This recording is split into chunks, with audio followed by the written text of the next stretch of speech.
So tonight I want to go a little more in depth on the history of the Camaro, the why I have the plan that I have for it, and kind of the history behind the whole car. So I bought the car in 2010, prior to going to Afghanistan, prior to the birth of my daughter, my oldest child, um, because I wanted a muscle car. The whole theory was I wanted to be able to say I had a muscle car and it be known that I had a muscle car before I went to Afghanistan, and if I didn't come home, you know, that goal had been fulfilled in my life. Yeah, I didn't ever build a car. I wouldn't have ever built a car, but I had owned one. So that was kind of the selfish reason behind buying it. I affectionately refer to the car as Pandora because when I bought it, I didn't know what I was going to get into, and my wife came home after I left for Afghanistan to be with the family, and she told me, "Hey, there's holes in the floorboard. Um, it's kind of rough." I was like, "Okay," headliner was missing. I found rust in the rear quarter panel, rust in the front fender. I mean, normal shit that you find in any old muscle car.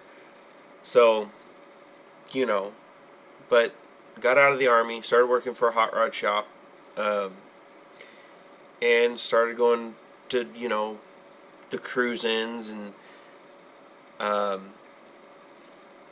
the cars and coffee stuff, and that was kind of what I did with the car up until this point. I had decided to make it a tribute car because every day I drove past the memorial sign on base when I was in Germany. So as soon as we got back, we lost two guys, and I drove past the memorial with their names on it every day. Um, so that was kind of the motivation behind I'm going to make a tribute car. Um, the two guys we lost were Sergeant Mickler and Specialist Acosta. Two great guys to work with, both funny as hell, and both willing to help you with whatever you want, even if it wasn't their lane. I mean, Acosta was a medic, but he was out there trying to help us fix trucks all the time. Um, and I could always count on Mickler to help me get the radio stuff up, which I always had trouble with. Um, so, as far as the tribute stuff goes, the dashboard is going to be a tribute to my family, the guys that I know that in my family that have played an influence and have served honorably. And that's kind of where the patches come from. As you can see, you've got from left to right, you've got 2 SCR, which was the unit I was with. You have 4th Missile Command, which my grandfather was with, the man that taught me a lot of troubleshooting and how to fix cars. The guy that kept me motivated. My Uncle Dan, he served in Iraq and in Afghanistan, and just somebody I have the utmost respect for all the time he has in service. And then the last one, actual unit patch you see, is my father's patch, the one he chose that he wanted in the car. He served in the Army honorably. He got out because of me, and I just felt I owed it to him to go serve. The next 3 patches you see are the Army crest and seal, the Marine crest, seal, and the Air Force crest and seal. And I've got family members right now that are serving in those 3 branches, or have served in those 3 branches, and I figured I needed to show them off inside the car.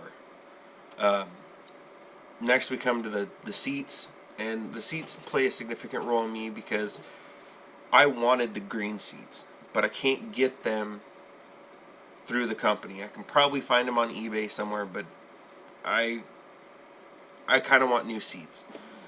Unless I can get them legitimately out of a truck from Afghanistan. Different deal, but... So the green seats are what I want. They won't sell them to the civilian world. So the black ones are made by the same company, the civilian side of the company, and they're the same seat essentially. It's just they're not designed to save your ass when the truck goes boom. So I will probably have them wrapped in green at some point just to match the whole deal. Um, Come to the engine.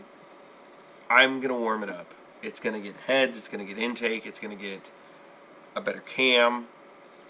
Really, that's probably all it's going to get for now.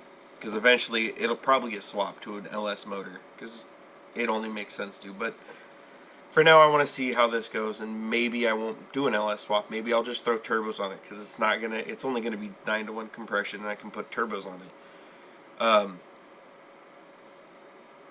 But everybody keeps saying, well, why waste your money? Why waste your time? Because it's the way I am. And the motor's perfectly fine as far as I know.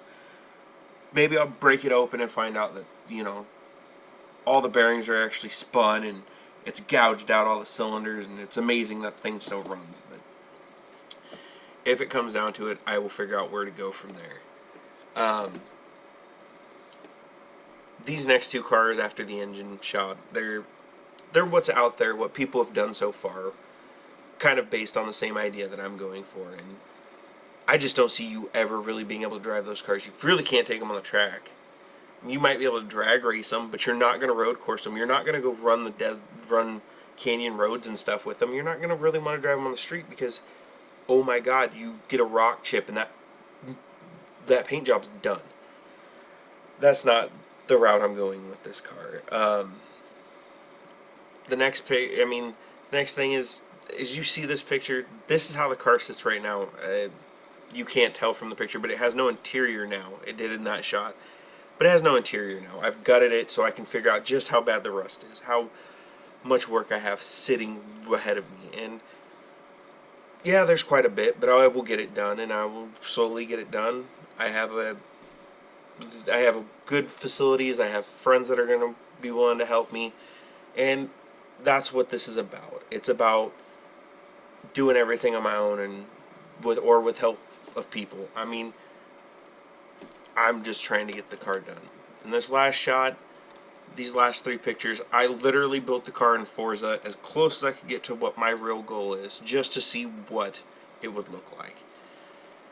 This is what I want. The tan brings back all the trucks that I had, and I was in a country that was friggin' beige. I was in a tan Band-Aid colored country for a year. So just shy of a year. So that's why the tan's on there. That's the military theme. The wheels, same thing, military style. The paint's Kubota orange because it's tractor enamel. You really can't kill the stuff. The bumpers will be painted tan. The interior, the windows are going to get tinted. It's going to be what you see is what I'm trying to get to. I get this isn't the right year car, but whatever. If you have any questions, comments, anything you want to know, anything else, leave it down in the comments below, and I'll try to get back to you and let you know. Let me know what you guys want to see next. I am going to try to have up by the end of the weekend or beginning of next week sometime an actual walk around of the car and kind of show you, the actual rust holes, and so you can see what the actual car looks like. So, like and subscribe.